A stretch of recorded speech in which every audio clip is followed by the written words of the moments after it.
Hello. Who's here?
That's yours, Colonel. Thank you. Mr. Fisher, another whiskey. Thank you. You can get me one, Kathleen. Then come and sit by me to change my luck. Oh, stop talking. I'm trying to play this hand. The sort of hands you hold play themselves. Eh, Colonel Henslow? Ronnie holds the most amazing cards. The rest are mine. I suppose because I'm your brother, Kathleen, I can't have a drink. That's right. 4 spades. It was a bad effort on my part. Dr. Watson is here, miss. He says he won't disturb the bridge. Thank you, Marston. Tell him I'll be with him in a moment. Thank you. How the king is he?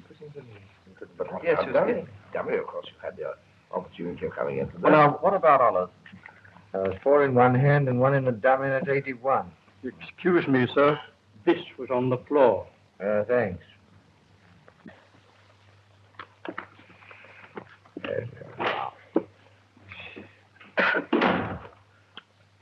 Thank you. My dear, I believe. Will you cut cover? Come and sit by me, Kathleen. I can't leave Dr. Watson alone. I must go. Is that the Dr. Watson, the friend of Sherlock Holmes? Yes. Then you know Holmes. No. Dr. Watson has known us since Ronnie and I were kids. But we've never met Mr. Holmes. He's always too busy. I see. I've got 2 aces of spades. But we've used this pack before. Oh, I know. Marston found one on the floor. Yes, but how could that? And it must have dropped off here.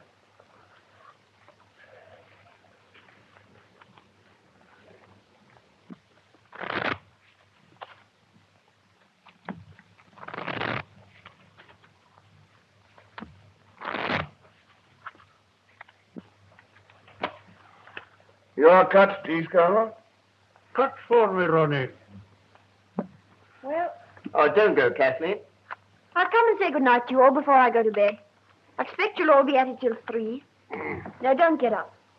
I hope you all win.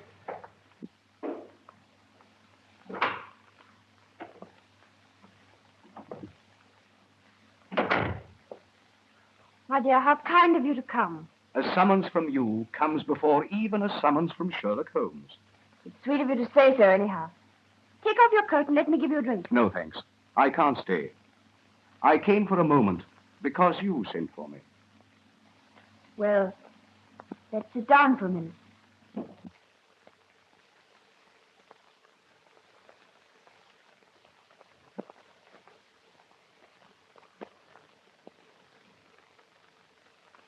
Has Ronnie got another bilious attack? No. It's nothing, really.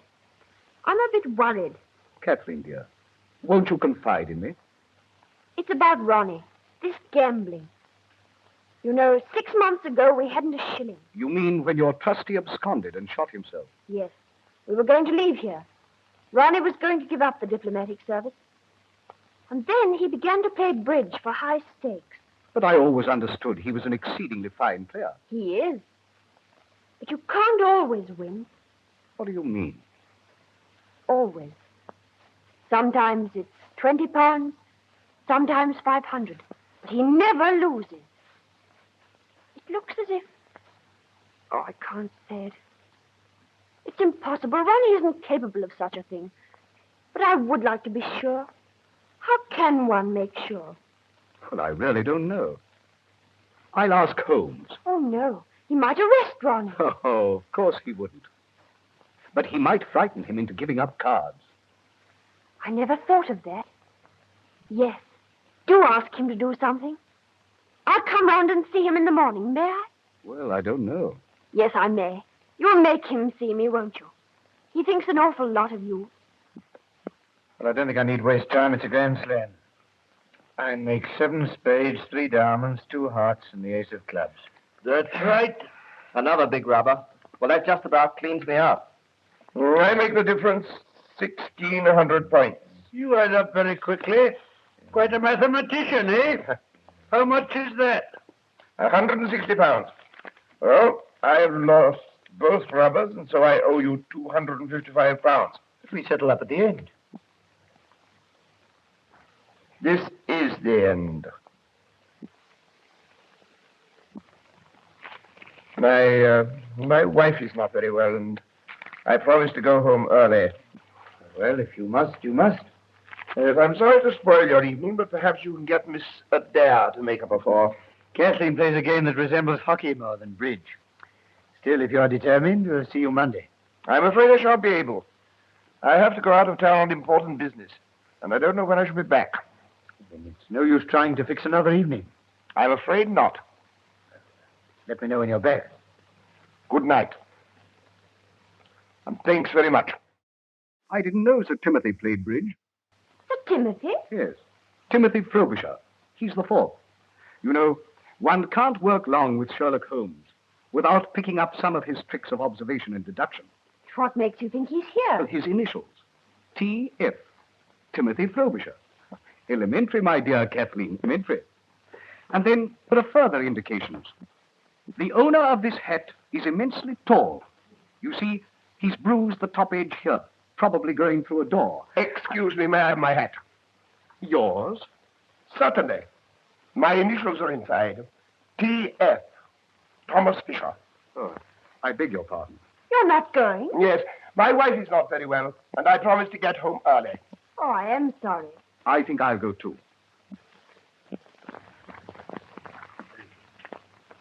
Well, good night, and thanks for playing. Sorry you had such rotten luck. See you Monday.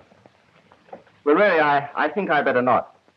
I've lost an awful lot lately, and I think I better chuck it for a bit. Oh, just as you like. Oh, don't think me rude, but I just can't afford it. That's all right, boy. Good night, Colonel. Good night.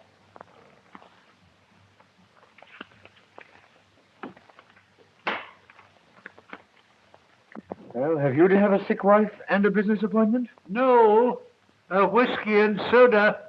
I'm sorry. Still, it is rather rotten. I don't see why. Fisher, being a millionaire, naturally loses his temper when he loses 6pence. And Tony Rutherford is broke. And you think that's all? What else? Oh, nothing, of course. You can always get another 4. Then you'll continue to come. With pleasure. I'm not afraid of losing 6pence. And I'm lucky. I often cut with you.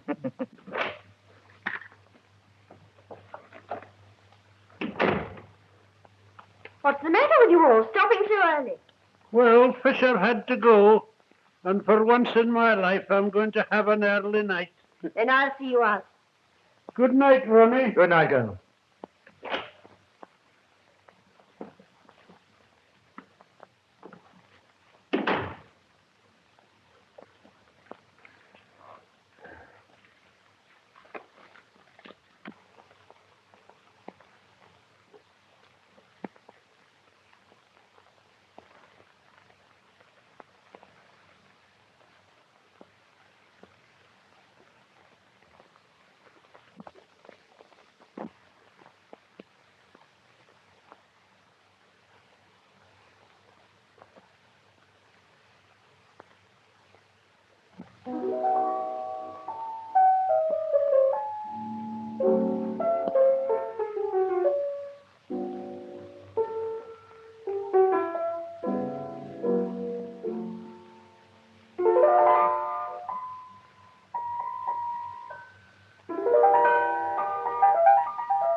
Ronnie, you've got to tell me the truth.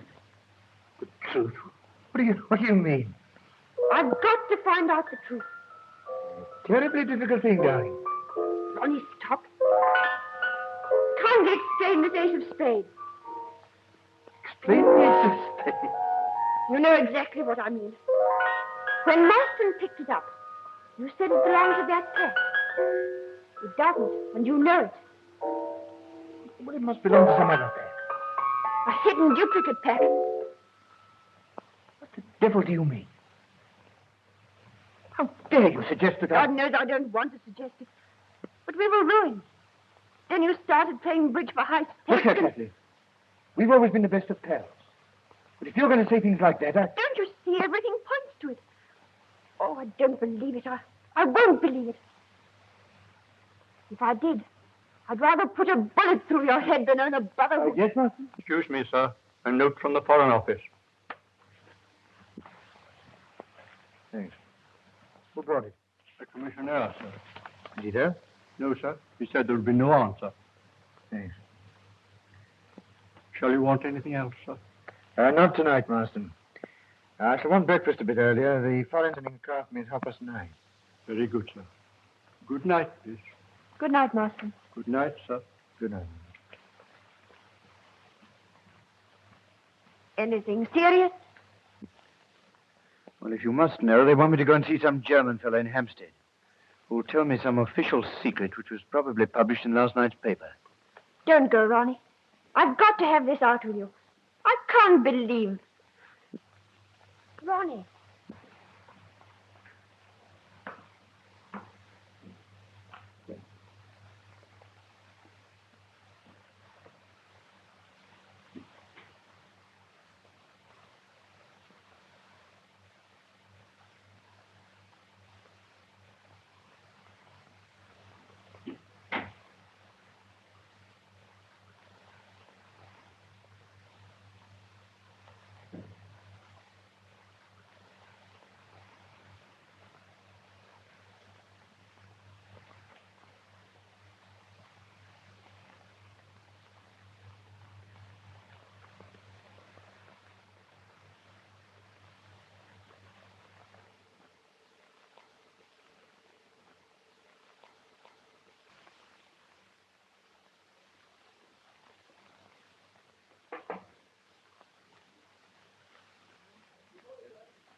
What shall I do with Mr. Holmes's breakfast? Isn't he up yet? Ain't no sign of him. Hasn't even took in his shaving water. I do wish he'd be a bit more regular in his habits. Meals at all times of the day does turn a house upside down. But you know, Mrs. Hudson, you always insist on keeping his meals for him. He never asked. Yes, but the poor man must eat sometimes. If I didn't see that he had a bite now and again, it'd have been in his grave years ago. I should go and bang on his door. Yes, sir. But sometimes when he's thinking out his problems, he's that cross when he's disturbed. He won't be this morning. He's rather good-tempered. And he doesn't want any breakfast.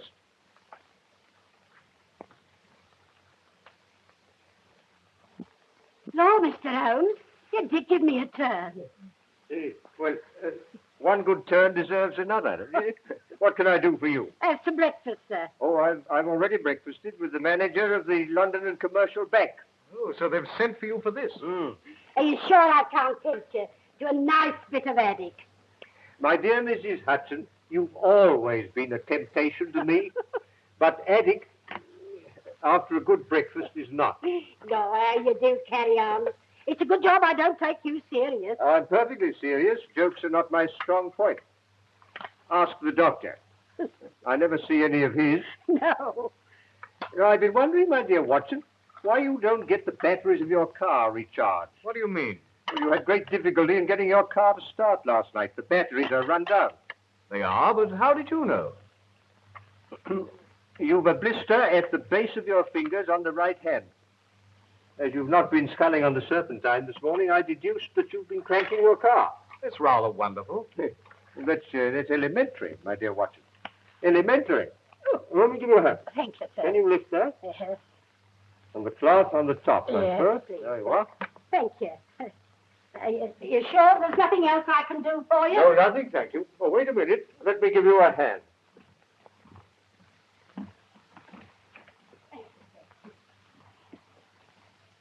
Why have they sent for you about this? It's perfectly simple. A man tries to burgle a bank, is disturbed, kills the watchman, and runs away. I find it very interesting.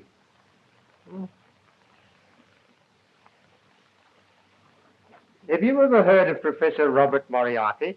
No. What's he got to do with it? Oh, he's to do with half the crimes the world over. He started as a mathematical professor, but ugly rumors gathered round him, and he resigned. So after that, he vanished for 10 years or so. I fancy he went abroad. Then he returned to England, and things began to happen. What thing? For a long time, I've been conscious of some power, a deep organization which stands in the way of the law. Once he made a slip, and I was able to deduce that behind that power was Moriarty. But he recovered himself, and I could prove nothing. He has hundreds of agents, none of whom have ever seen him. Sometimes an agent is caught. But the man who plans most of the crimes that are committed is never caught, never even suspected. He knows that I know of his activities. He also knows that up to now, I've been unable to reach him. And you think he's connected with this bank murder? I think it highly probable. Yes? Yes, come in. Inspector Lestrade to see you, Oh, sir. Lestrade. Anything fresh? No, Mr. Holmes? Sit down, Lestrade. Thank you. I just came in to get that piece of brown paper. Oh, yes, this little piece. You mean, I should like to keep it a little longer, if I may. I haven't yet decided what the rest of the label is. Well, I don't see how you ever can. It's just an ordinary shopkeeper's label. There's not enough of it to tell us anything. Well, I disagree, my dear Lestrade. But then, you and I so often disagree. Oh, come, Mr. Holmes. I've a great respect for your theories. It's only when you begin about this Professor Moriarty. Yeah, you don't believe in him. I ask you, is it possible for a man to plan half the crime in this country without the Yard knowing who he is, where he lives, or anything about him? It does seem rather strange. I mean, the man can't live nowhere, never be seen by anyone. Of course. Well, lots of people know him, but they don't know that he's Moriarty. You yourself may know him. Jokes are not your strong point, Holmes. No, I'm perfectly serious. He has 100 disguises and 100 aliases. And I'm pretty certain he had a hand in this bank robbery. But it wasn't a robbery.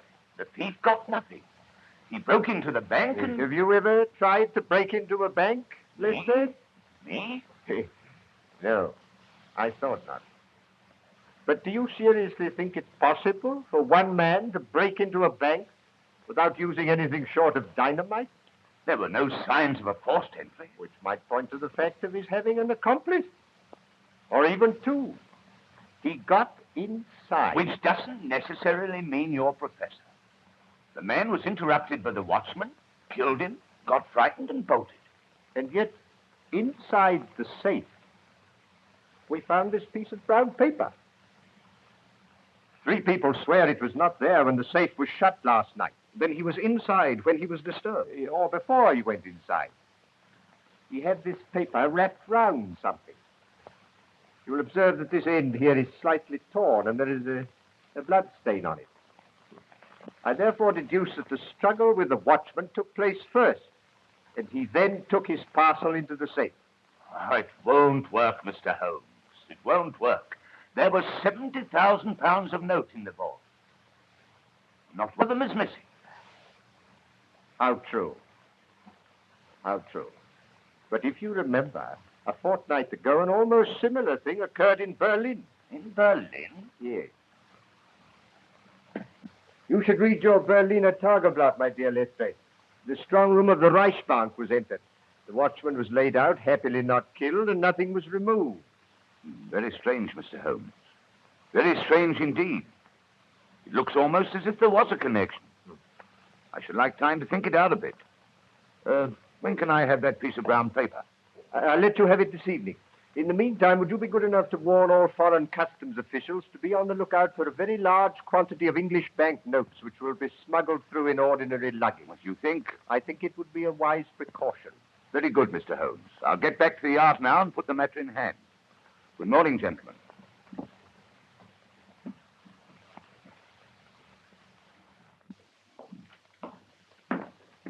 The chief has arrived, sir. Oh? What are his orders? He will interview Mr. Adair himself. Right. Send Mr. Adair in.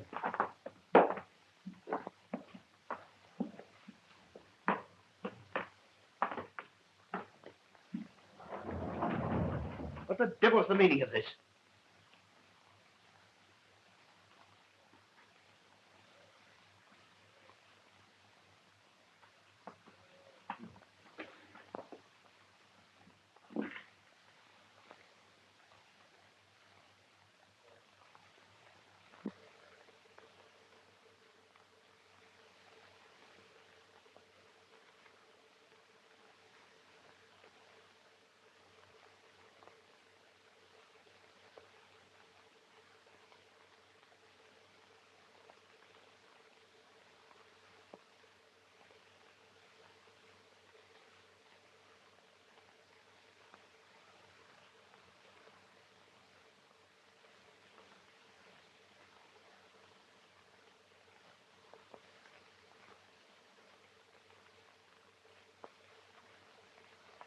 Adair.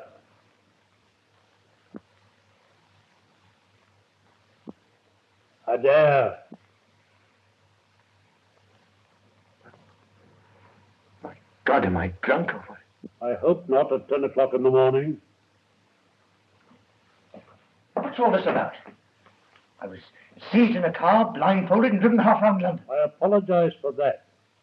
It was just a slight precaution. And you must forgive me concealing my identity behind the sleeping cardinal. Please sit down.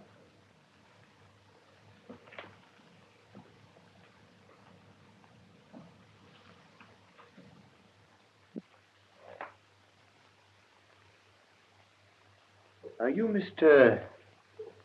Clink? Mr. Otto Clink? No.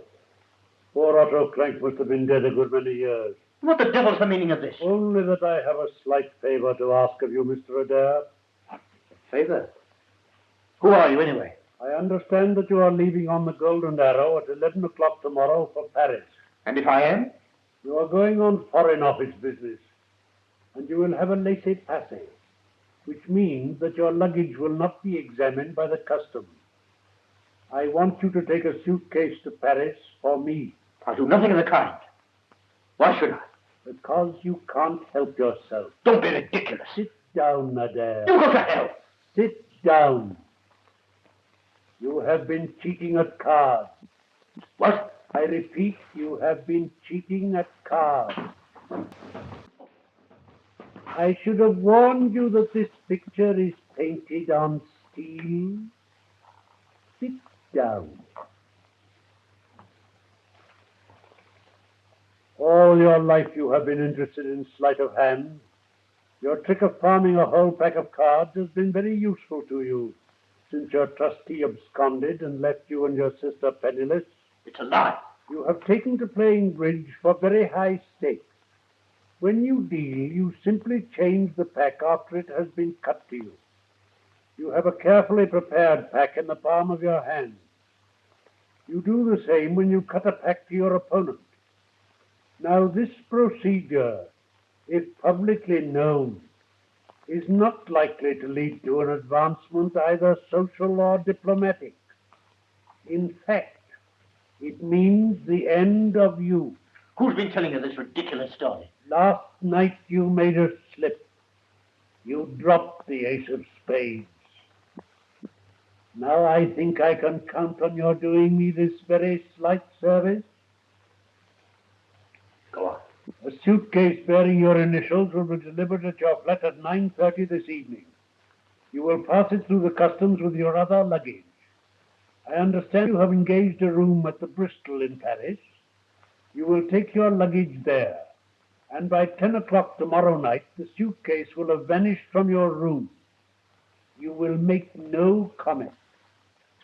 What's in this precious suitcase? That does not concern you. Yes, but it might be anything. Stolen jewels, bombs, heaven knows what. No, I'll be damned if I'll be made use of in this way. I feel sure that you will change your mind. In the event of your not doing so, you will find the only alternative in the box on the table. What do you mean?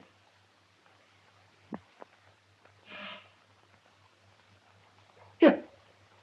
Come back, whoever you are. What do you mean?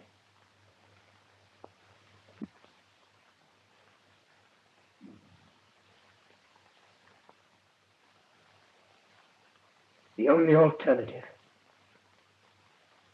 Oh, my God.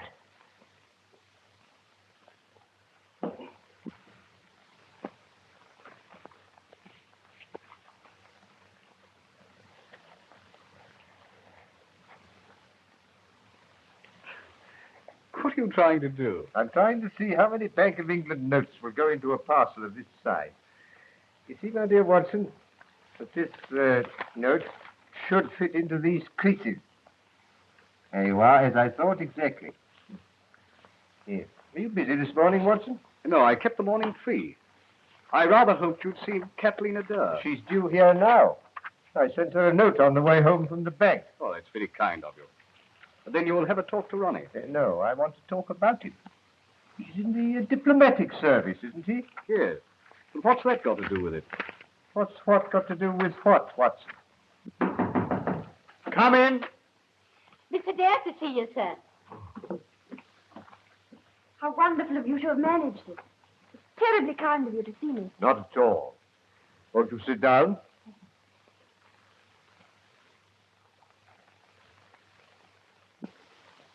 Watson's told me how worried you are about your brother, but I don't quite see what I can do. I've been wondering if you could find out if it's really true. If it is, and I can't believe that it is, perhaps you could frighten him into giving up courage. With whom does he play as a rule? Well, last night there was Tony Rutherford, old Mr. Fisher. What, Thomas Fisher, the millionaire? Yes, and Colonel Henslow, an old friend of ours. Fisher. I wonder...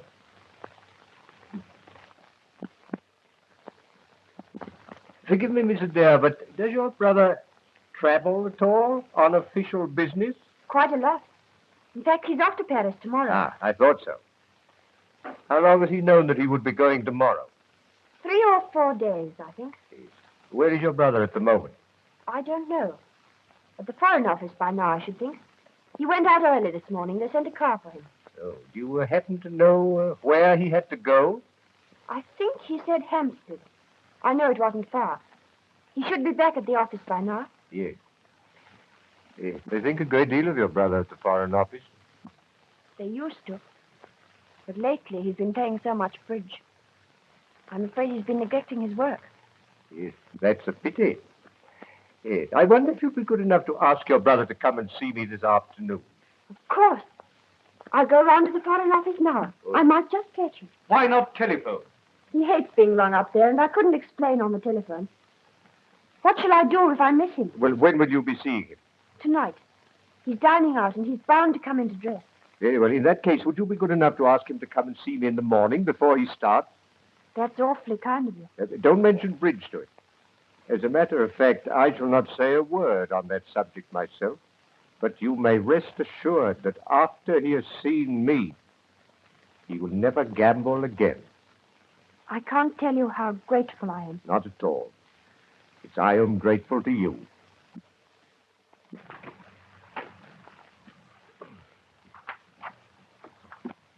Goodbye. Watson? Yes?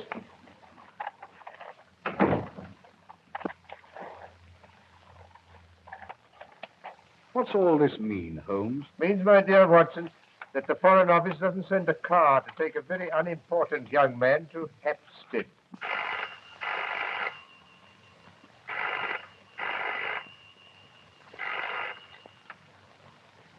Hello?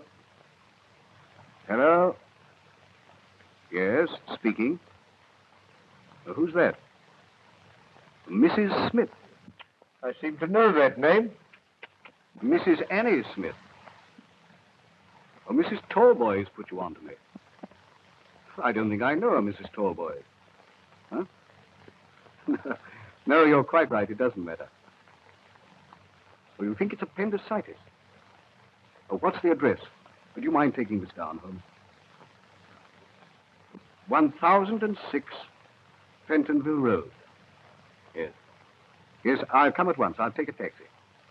Goodbye. Here's the address. I've added a note which I want you to read when you've found the taxi. What's it about? You read it when you've found the taxi. I hope your friend, Mrs. Tallboy's friend, is not as bad as she thinks.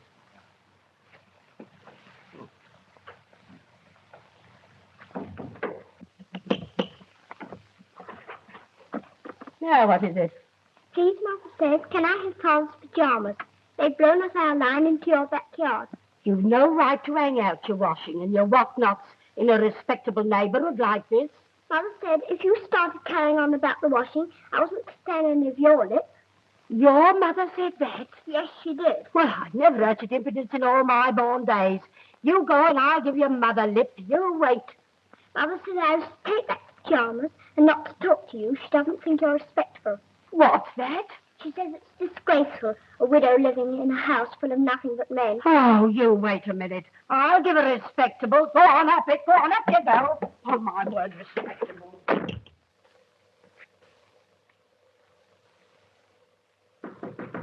Yes. Come in. Hello. Yes.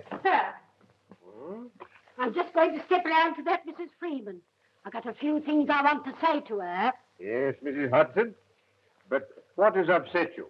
Well, she just told me. She sent her daddies round to say that I want to mean myself for saying what she did say. But I want you to know I shall be out 20 minutes.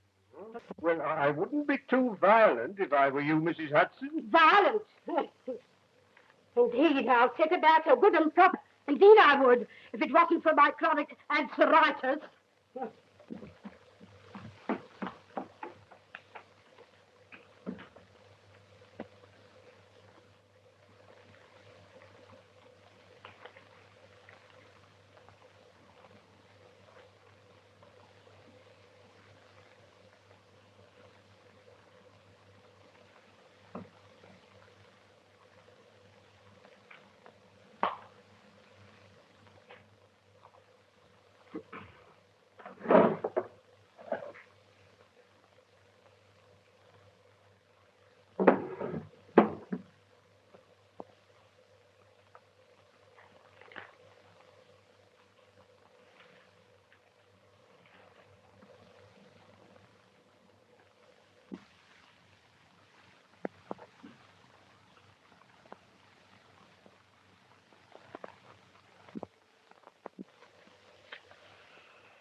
Come in, Professor. You think you know me, Mr. Holmes? Why not? You called upon me once before. On that occasion, your face was completely covered with surgical bandages. But your arrival coincided with the same removal of Watson and Mrs. Hudson. You were a little more original in your methods last time. Today I recognized the symptoms. I was expecting you, Moriarty. How clever of you, Holmes. Won't you take off your scarf, Professor? Perhaps you're right. This room is rather draughty. Shall we sit down? I'm afraid my method of getting rid of Watson and Mrs. Hudson was a trifle crude. But I had a sudden impulse, and anyhow it served its purpose. Except that our interview will be a brief one. Watson will have read my note in the taxi, telling him to ignore the call and come back here in 5 minutes. In that case, I will be brief. On the 4th of May, 1928, you crossed my path.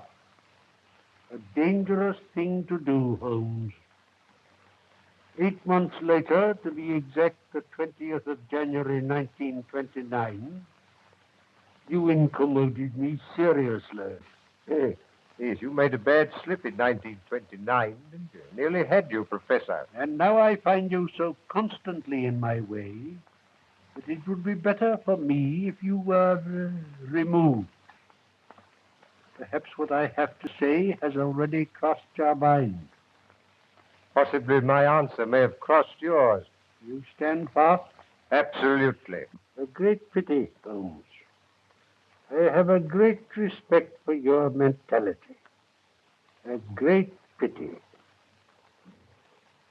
You're getting in the way of a great organization, the full extent of which even you, with all your cleverness, cannot realize. You wish to put me in the dock. You never will.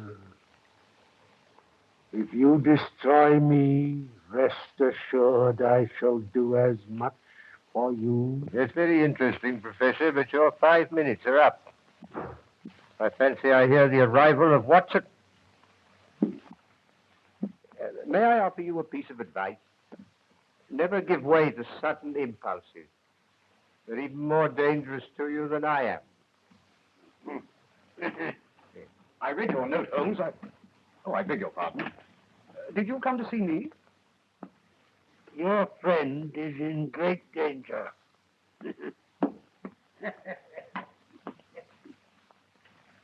Great danger.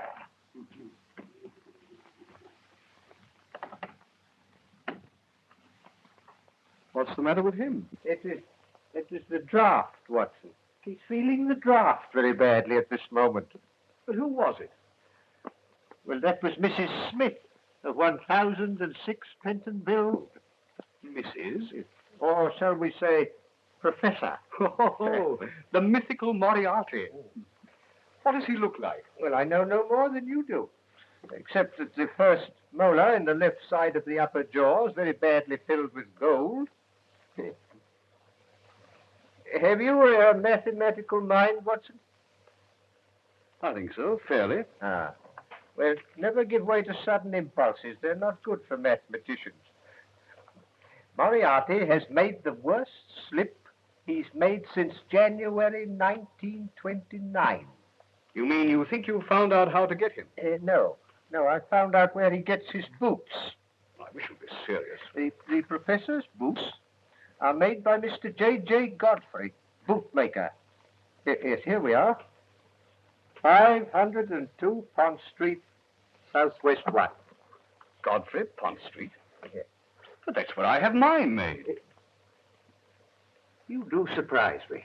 But Godfrey's a perfectly respectable tradesman with a high-class clientele. Well, obviously. Obviously, you and Moriarty. You share a bootmaker with the professor. And for all I know, he may be a great friend of yours. Oh, really?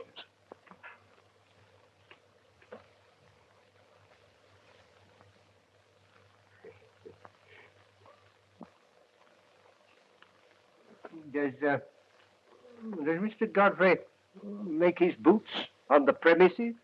Yes, in the basement. He showed me over his workshop once. Yes. I think I'd like to see over that workshop. We'll arrange with Lestrade to call there about 8 o'clock tonight. But how can it possibly matter where Moriarty buys his boots? Only that this piece of brown paper, which was found in the strong room of the bank, bears a piece of the label of Mr. J. Godfrey, bootmaker. Holmes, you're marvelous. Oh, elementary, my dear Watson.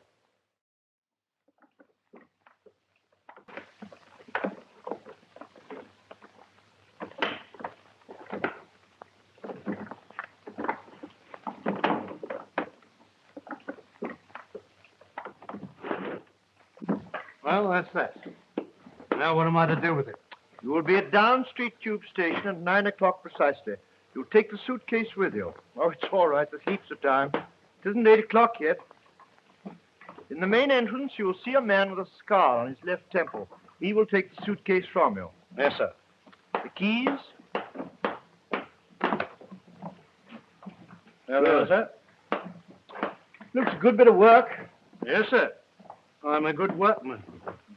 Moran, Well, the chief's here. I have just been informed that Inspector Lestrade has left Scotland Yard in a powerful car with police constables number 47, 54, and 83, all of the C Division. They will doubtless call for Sherlock Holmes and that great detective, Dr. Watson. Don't attempt to hide the suitcase. It would look suspicious. And see that everything is tidy. If the police detain you, I have arranged for someone else to take the suitcase. Come in here, Moran. You heard? Yes, sir.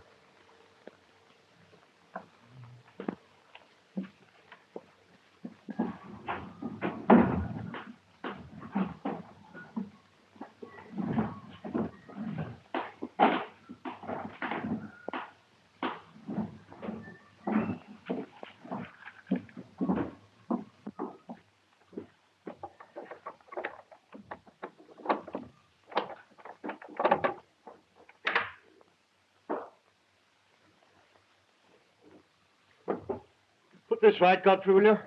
All right, sir.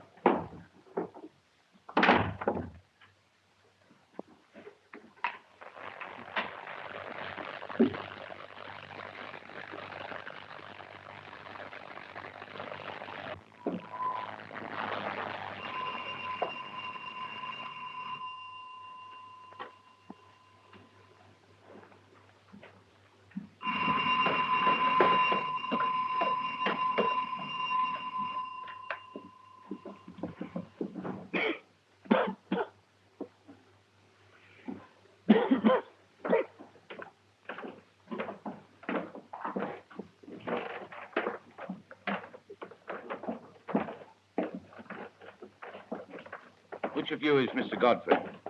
I am. There's my search warrant. Search warrant?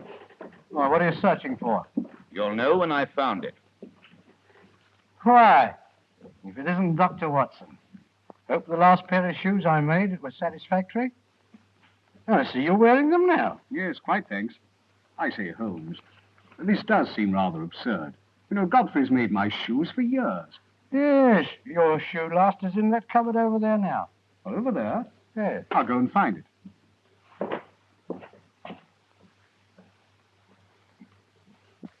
I suppose, Godfrey, you know what we've come for. I haven't the slightest idea.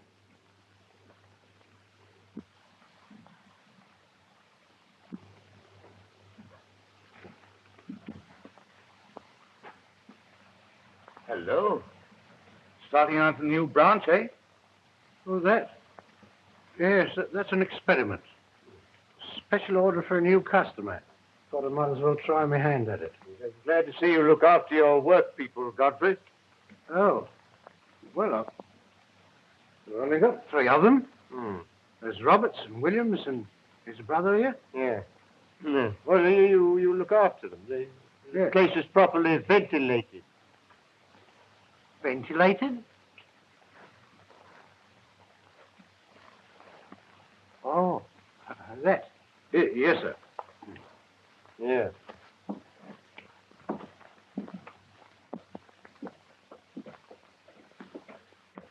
Oh, yes. A ventilator.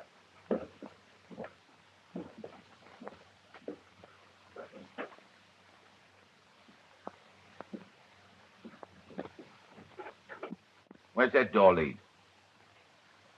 To the area. But as you can see, it hasn't been opened for years. Well, I should like you to open it. Heaven only knows where the key is. That door hasn't been opened since I don't know when. Oh. Godfrey, this is a curious looking... What do you use for? It's used for special work. Oh.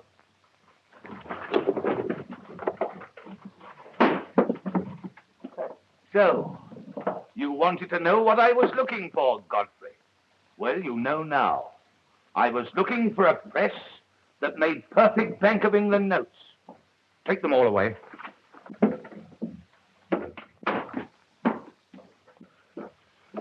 What are you doing? Quick, follow this wire. Let's straight. What for?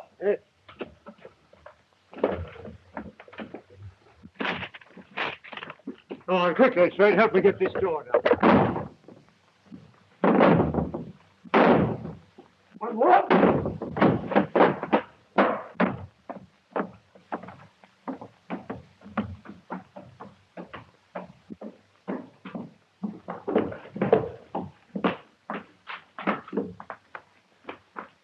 Watson. Damn.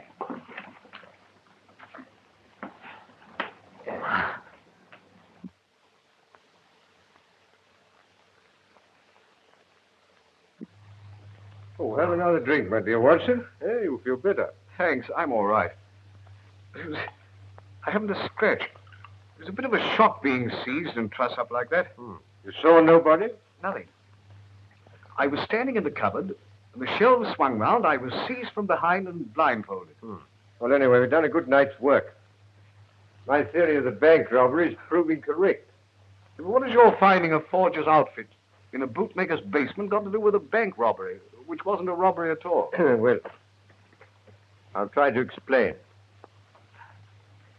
Within a fortnight, the strong rooms of two banks are entered by unauthorized persons and nothing is removed. But in each case, something is taken into the strong room. In the case of the Reichsbank, a cardboard box. In the case of the commercial, a piece of brown paper. Well, they wanted to take the notes away in them. The brown paper had been creased and folded round something. Well? Mr. Godfrey's printing press makes perfect Bank of England notes. Now, supposing they have an accomplice who gives them the numbers of the notes in stock. They make duplicates. Probably perfect duplicates if my friend Moriarty has anything to do with it. They change these for the real one. Now, the forgeries have to arrive at the bank uncreased and spotless. Hence the brown paper. But the real ones can be taken away anyhow, stuffed in the pockets, anything. And the paper discarded. The robbery will not be discovered until two notes of the same number arrive at the Bank of England. And the longer that event is postponed, the better. So what does my learned friend do? Well, holds them up. No, my dear Watson. No. It's no use having £70,000 worth of notes if you don't use them. Well, then he must start circulating. Or send them abroad. Oh, no. Now, that sounds difficult. You see, customs officials might ask questions if they opened a trunk full of Bank of England notes. Yeah, how true, Watson, how true. Well, in any case, I don't feel I've been trussed up for nothing. It was worth it to find that printing press. The printing press, my dear Watson, was valuable to get your friend Mr. Godfrey a term of penal servitude. But the really important discovery was the suitcase. Suitcase? You probably didn't observe that on the lid were the initials R.A. I didn't, but what does that signify? Ronald Adair is leaving tomorrow morning for Paris on Foreign Office business. He will have a diplomatic passport and a laissez-passer, which means that his luggage will not be examined. But, well, you can't connect him with... Good heavens, you don't think he's one of the gang? Supposing Moriarty were to threaten to expose his bridge exploit. How should Moriarty know? Well, how do I know things? What time is it, Watson? It's 11:15. Oh. Well, I wonder if we could get hold of Adair now. Oh, I forgot to tell you. Miss Adair sent a message to say that she'd missed her brother at the Foreign Office and that she'd send him round in the morning. Well, will you ring up now, Watson, will you, and see if we can get hold of him right away? Yes, certainly. If I'm right, that young man is the one weak spot in Moriarty's armor. If I can get hold of him, Moriarty's wrong. He will stand in the dock tomorrow, and not long after on the gallows.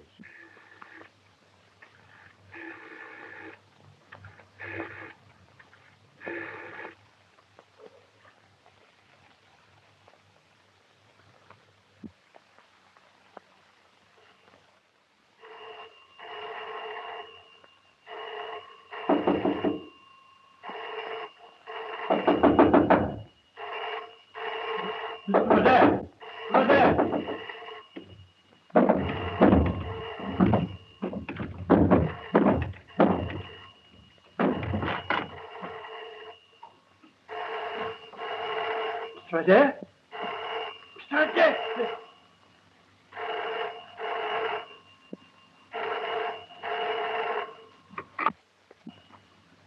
Hello.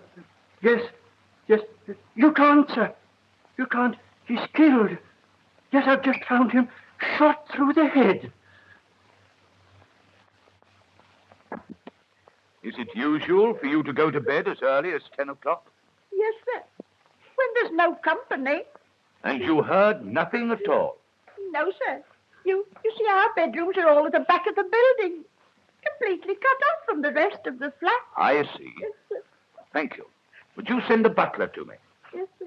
You can go too. But surely, Lestrade, considering what I've told you about the bridge party, it was obviously a case of suicide.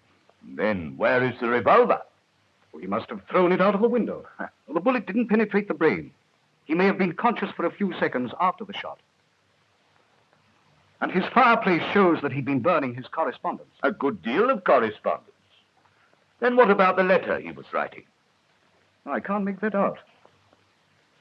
The sleeping cardinal forced me to... I can't think what it means. Oh, Mr. Holmes. Would you care to examine the servants?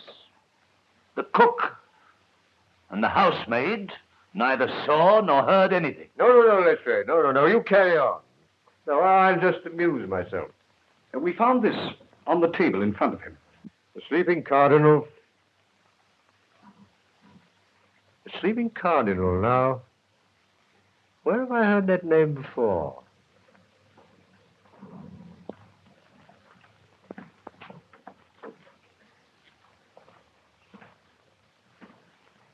You're the butler here. Yes, sir. Have you been with the family long? 3 years, sir. Then you know their ways. Did anything unusual occur here this evening? No, sir.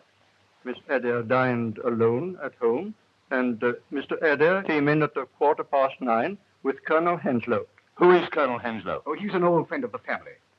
He knew Ronnie Adair's father in India. Sir Henry Adair was Governor General of Bengal, you know. They used to hunt tigers together. Did you gather at all what they were talking about when they came in?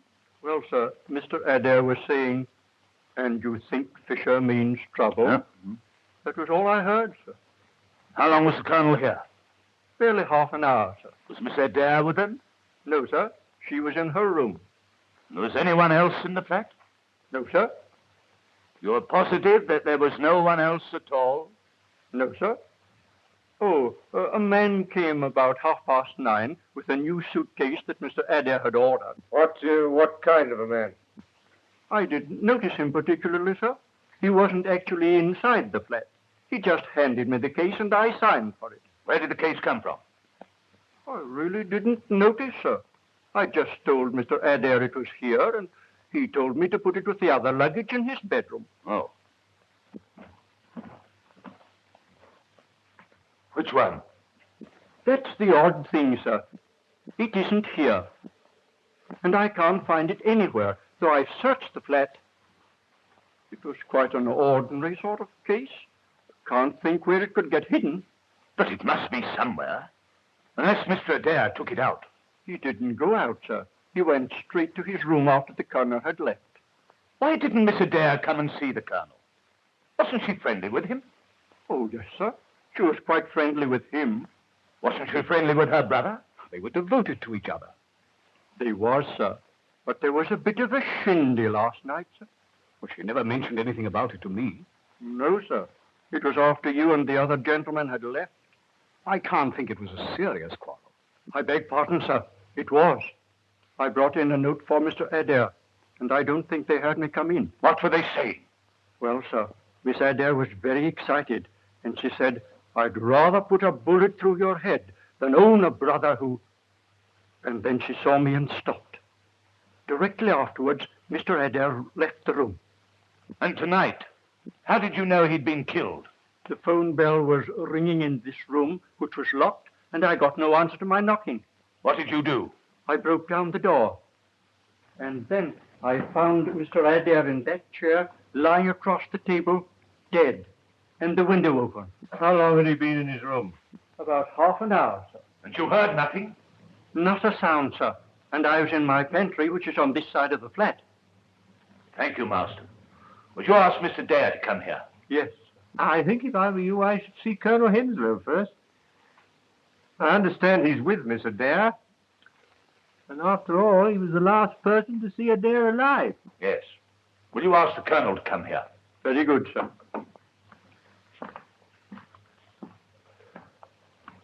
Well, that disposes of your suicide theory. What do you mean?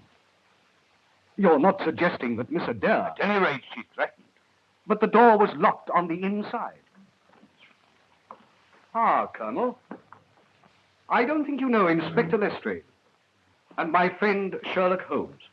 Delighted to meet two such famous people. I also am delighted to meet such a distinguished big game hunter. My hunting days are over. Yes, yes. That must be a great trial to you, of all people. Was it the war? No. A tiger mauled my arm. It turned septic and had to be taken off at the shoulder. I'm lucky to be alive at all. Yes, I'm immensely ignorant about tiger hunting. Tell me, you go out on elephants with beaters, don't you? Pardon me, Mr. Holmes, but I must ask the Colonel a few questions. Yes, all right, let's say, just a minute. I'm very interested in tiger hunting. Well, elephants and beaters are used when royalty and rajas hunt tigers, but they're expensive. Oh, very. You can always tether a goat and wait till the tiger comes for it.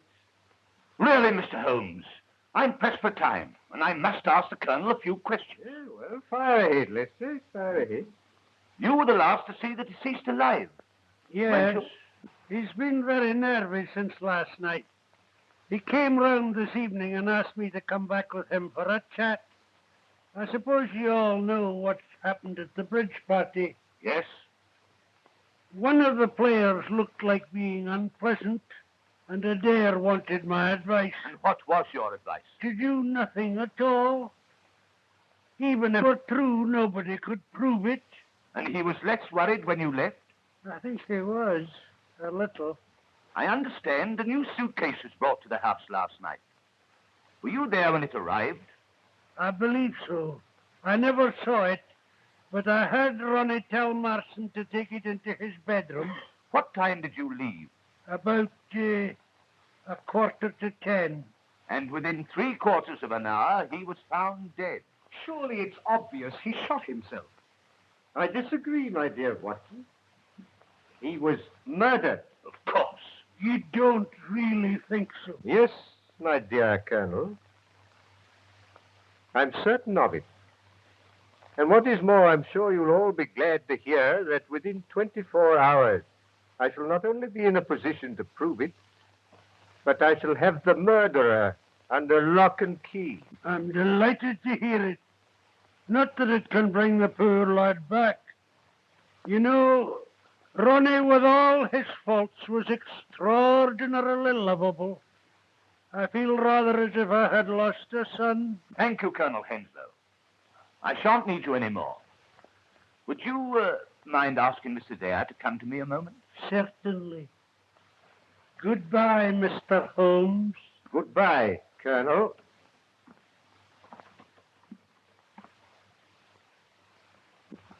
I'm sorry I interrupted you, Mr. Holmes, but you seem so interested in tigers, I thought you were never going to stop.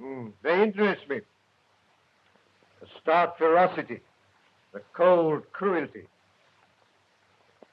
They're human beings, rather like tigers, you know. Now I suppose you're back to your Moriarty theory. You're not going to try and tell me that this is his handiwork? Well, who knows? That man has become an obsession with him. He is. He is. Mr. Dare, I want to offer you my very sincere sympathy. It was a ghastly shock to me. I can imagine what it must have been to you. I won't keep you a minute, Mr. Dare. Won't you sit down?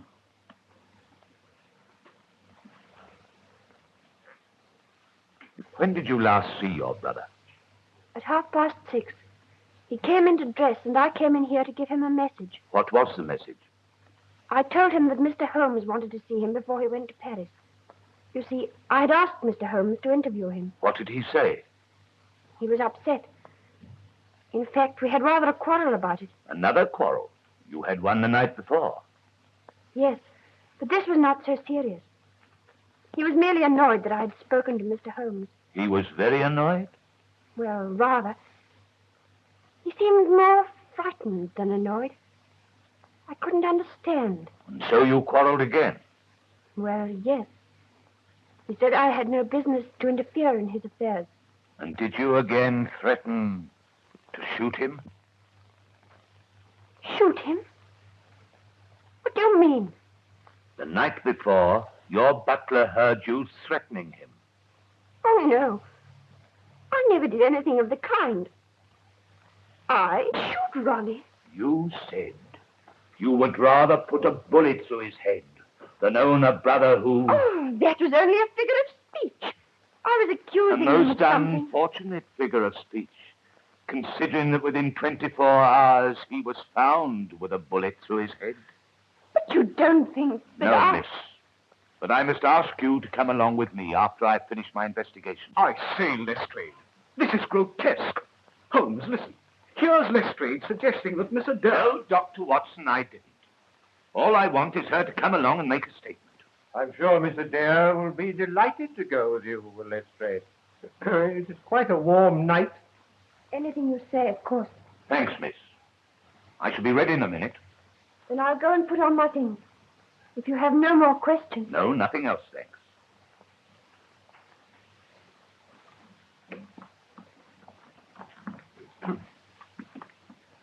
This is outrageous. Well, Mr. Holmes, what do you think? It's really remarkable how many varieties of trees there are in the London parks. Have you ever noticed what remarkably fine specimens? Really, Mr. Holmes, you're a most extraordinary man. In the middle of an investigation like this, you begin talking about trees. Holmes, you've heard Lestrade's ghastly accusation. Surely it was suicide. He burned his correspondence. I don't think he did. These are the ashes of, I should say, at least a dozen packs of playing cards. Because he was afraid Fisher was going to expose him. My dear Watson, as I've already told you, this was murder. And it was committed from outside this room. What? Shot through the keyhole? Ronald Adair burnt those playing cards, and they caused a great deal of smoke. He opened the window and sat down to write that confession. And the moment he sat down, he was shot from outside. But how? From this height, you can hardly see the street. He would have had to have been hanging out of the window. And he wasn't. He was sitting in that chair. And you're suggesting that somebody stood in the middle of Park Lane between 10 and 1/2 and fired a rifle? It would have had to have been a rifle to carry as far as this. And that nobody saw or heard anything though there must have been hundreds of passers-by. Yes, passers-by there undoubtedly were. But as you've doubtless already ascertained, there were no police about. I beg your pardon, Mr. Holmes. There are always police about. There were a couple on point duty at Stanhope Gate. I find on inquiry that 3 separate disturbances occurred at precisely 10:15 in this neighborhood tonight. A lot of roughs who are not accustomed to frequent the public house round the corner refused to leave and were ejected by the police. A young woman drove a car into a lorry about 100 yards up the road, and there was a false alarm of fire in Harford Street. It's curious that all these things should have been absolutely simultaneous. But even supposing the police were occupied, you can't stand and fire a rifle into a Park Lane window without somebody having seen and heard something? How true. Do you know a hornbeam when you see one? A hornbeam? There are some remarkably fine specimens in the park. What is a hornbeam? The Latin name is carpinus. They're common in the temperate zones of Asia and some parts of southern England. It looks like a beech, but it isn't.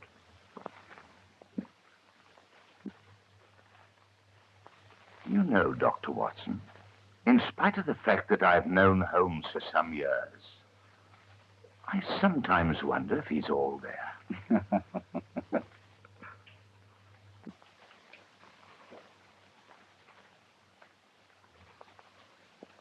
Put this in your mouth for a few minutes. What for? I don't think you're at all well. Oh, nonsense, my dear Watson, nonsense. I'm in the very best of health, in spite of a couple of nasty shocks. When did you have a shock? Well, I said 2.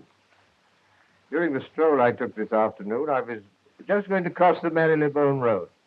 The policeman on point duty was holding up the traffic, when a 2-horse van, apparently out of control, whizzed round the corner and was on me in a flash. I sprang to the pavement and saved myself by the fraction of a second. Good heavens. Yes. 10 minutes later, a brick fell from the roof of a house. It was shattered at my feet. They were repairing the roof at the time, but the police proved it was an accident. I know better. Oh, very nasty indeed. Mm. But these things happened this afternoon. I was worrying about you in the early hours of the morning. Mm-hmm. What did I do? Do? In the middle of a terribly serious conversation, you started talking about trees in the park and the difference between a hornbeam and a beech, altogether disconnected. And I thought a little delirious. Yes, I did ramble a bit, didn't I? And I'm sorry you made what Lestrade called a bombastic statement. That within 24 hours, 12 of which, by the way, are already gone, you would have the murderer. No, it wasn't at all like you, Holmes. No, you did look as if I were very ill, didn't you? It gives Lestrade such a chance to crow. He thinks he's done a frightful lot and you nothing. He's disposed of my suicide theory and made an arrest. Who? I wonder he hasn't arrested you or Mrs. Hudson. And he never stops talking about this mythical Moriarty. Now listen, my dear Watson. I have established to my own satisfaction that in both the Reichsbank and the commercial bank cases, forged notes were substituted for real ones. Well? I have also established to my own satisfaction, and through the missing suitcase, that Ronald Adair was to have taken those English notes to Paris, and the same brain that planned that scheme planned the removal of Ronald Adair. But why should they remove their means of getting the notes safely out of the country? Because Ronald Adair refused at the last minute. Why should he? He was still open to exposure as a cheat. That's what frightened him. Yes, but I frightened him still more. When his sister told him that I wanted to see him, he was panic-stricken, because he realized that his cheating could only result in scandal. The other meant certain jail. I see. And what did you make of that letter he was writing about the sleeping cardinal? Now, that, my dear Watson, is the most significant aspect of the case. Do you remember 8 months ago when Trimble the forger was found on the embankment dying from terrible injuries? Yeah? Yes?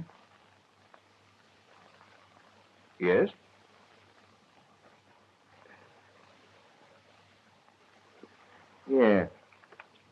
Yes. Now, we mustn't forget your appointment. Appointment? Yes, it's necessary for me to remain alone a little while. So you, my dear Watson, are going to Euston. Euston? Whatever for?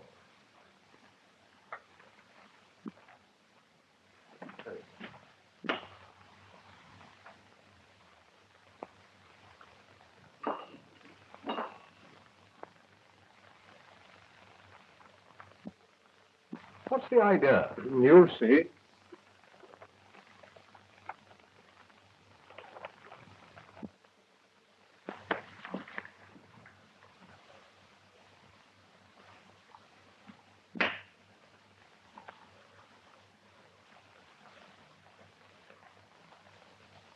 You're going to have a busy night. Now, I want you to put on your coat and hat, take a suitcase, you needn't pack anything, get a taxi, and make a great fuss about getting it. Call Euston to the driver and tell him if he doesn't hurry, you'll miss the Scotch Express. The Scotch Express? Yes. You'll be followed. The moment you get to Euston, pay off the taxi and rush round to the booking office.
Really, Mr. Holmes, this is a bit too thick. My apologies, Mrs. Hudson. Once again, you've proved yourself far above ordinary women. Well, Mr. Holmes, I did as you told me to. I moved the statue every few minutes when suddenly the whole blooming thing falls on top of me. But you've done very well, Mrs. Hudson. Very well. Lestrade, bring in the prisoner.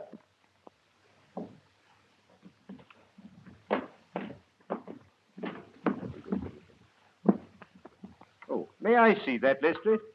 Thank you. That's an admirable and unique weapon. Absolutely noiseless and of tremendous power. Crikey. I knew von Herder, the German mechanic who constructed it, to the order of Professor Moriarty.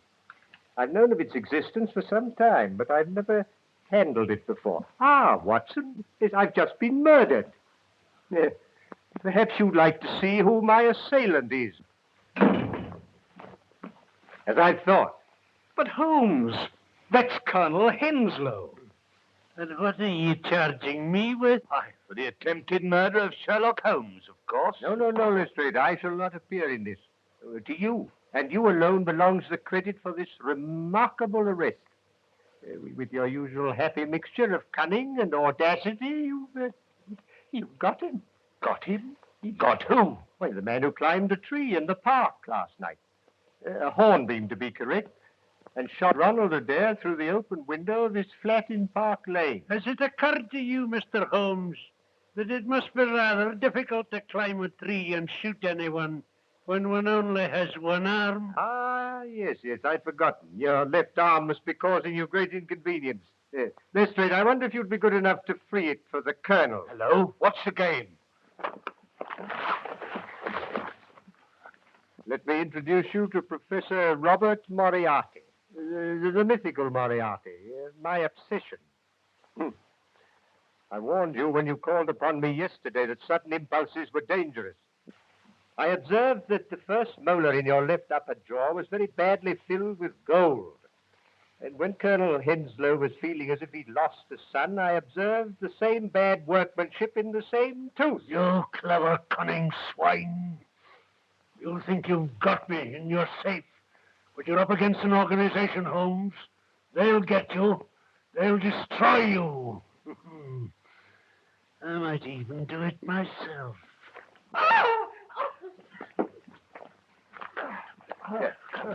Sorry. Take him to the station, Lestrade. Yes.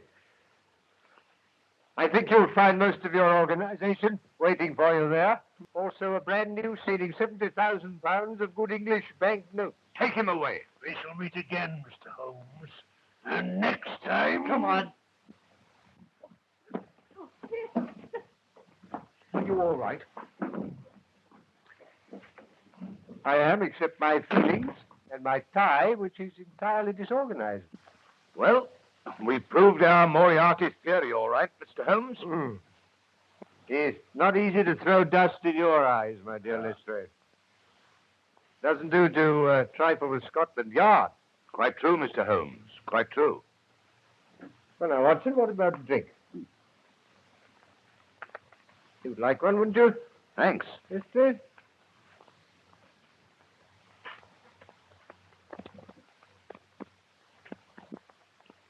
I can't think how you managed to discover these things, Holmes. I saw nothing that could have put you on the track of the murderer. On the contrary, my dear Watson, you've seen everything. Except the tree, which I told you about, but you were unable to make the necessary deductions. I knew about the existence of that air gun.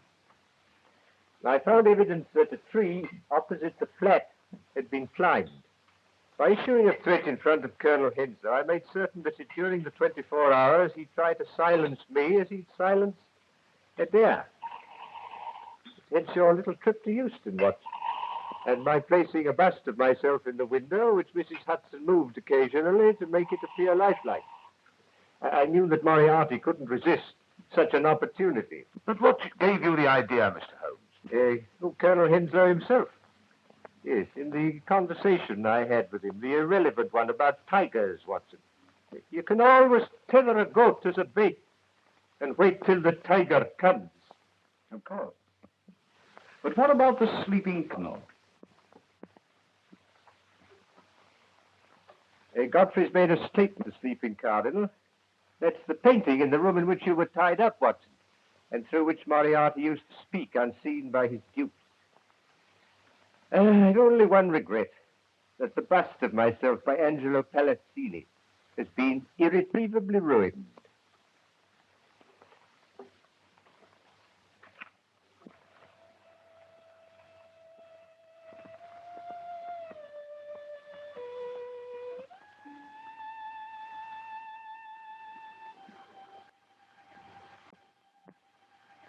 Really, Mr. Holmes,